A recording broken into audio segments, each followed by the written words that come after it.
il y a une raison pour laquelle la plupart des gens qui réussissent s'accordent à dire que le temps est leur bien le plus précieux. Une fois qu'il est parti pour toujours.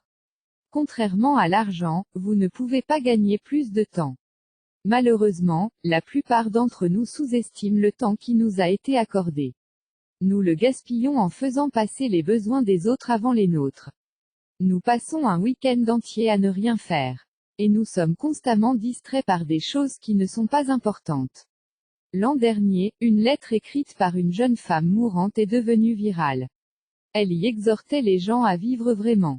Cela m'a inspiré à commencer à prendre des décisions influencées par la valorisation de mon temps.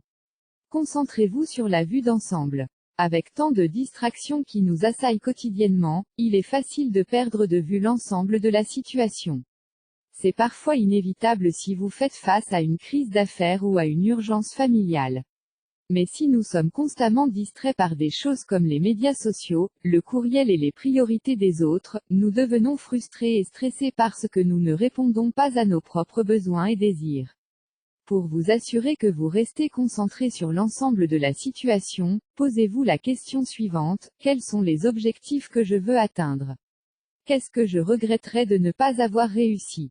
Quelles sont vos priorités? Qu'est-ce qui vous fait sortir du lit tous les matins?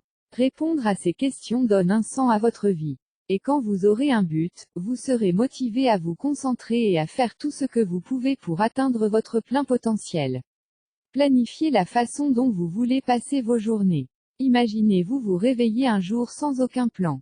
Parfois, c'est un changement bienvenu, comme quand on est en vacances. Et si c'était un lundi matin? Sans liste de choses à faire, vous pouvez errer sans but dans le bureau jusqu'à ce que vous ayez envie de rentrer chez vous, laissant des distractions inutiles contrôler votre horaire.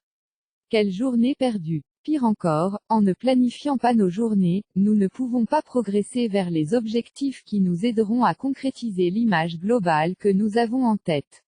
Bien que vous n'ayez pas besoin de planifier chaque minute de votre journée, vous avez besoin d'avoir une certaine structure autour de la façon dont vous passez votre temps.